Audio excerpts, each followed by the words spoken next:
Pourquoi est-ce que Emmanuel Macron et son gouvernement n'ont pas repris le chemin dessiné par 150 citoyens tirés au sort qu'il a lui-même convoqué? C'est quoi les mesures et les lois que je dois mettre en place pour lier justice climatique et justice sociale? Macron, d'abord, il a un ego extraordinaire.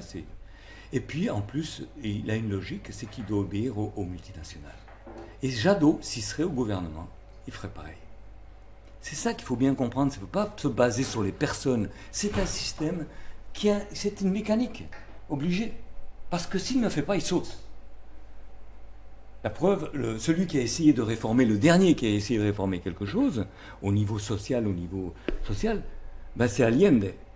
Allende, il s'est fait descendre par les multinationales originaires des États-Unis. C'est tout.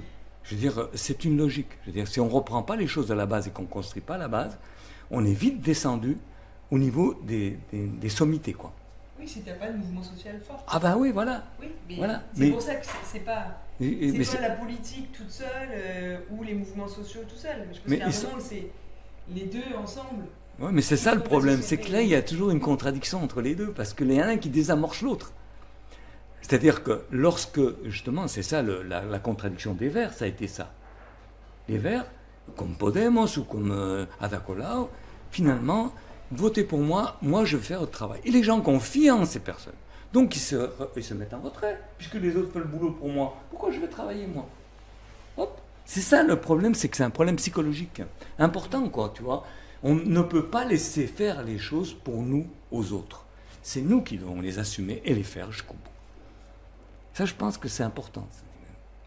Au niveau psychologique, c'est très important de comprendre ça. C'est pour ça que ce double pouvoir dont on parle souvent, c'est pas ça, quoi. Nous, tout le système représentatif, il n'y a plus d'élus. Voilà. Nous, par exemple, Bookchin, ce qu'il propose, lui, il dit, on crée du politique horizontal, du politique des assemblées décisionnelles, en tension avec les institutions de l'État. C'est-à-dire qu'on crée nos propres institutions en tension avec celles de l'État. Et lorsqu'on a un rapport de force favorable, évidemment, il faut y aller doucement, il faut les construire, il faut construire. Et à un moment donné, eh bien, évidemment, il va y avoir une tension tellement forte qu'ils vont essayer, mais à ce moment-là, on a un rapport de force. On m'a fait une interview, si vous regardez... Les Gilets jaunes, ils avaient un rapport de force aussi. Qui ça? Là, moi, j'ai l'impression que tu décris un truc où tu as de nouveau un rapport de force. Les Gilets jaunes, ils avaient un rapport de force. Non, mais les Gilets jaunes, ils n'avaient aucun rapport de force par rapport à la force de l'État. C'est invraisemblable, quoi. Je veux dire, c'est pas ça le rapport de force. Le rapport de force, c'est vraiment lorsque, je sais pas, un pourcentage, 80% de la population commence à être dans une dynamique différente.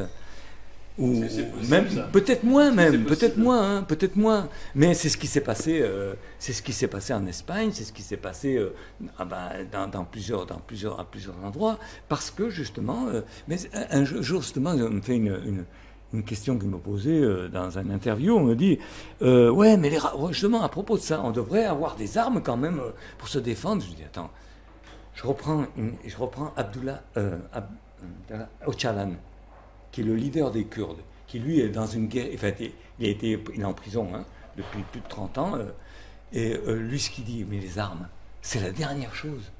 Le plus important, c'est le rapport de force. Et le rapport de force, c'est quoi? C'est l'organisation.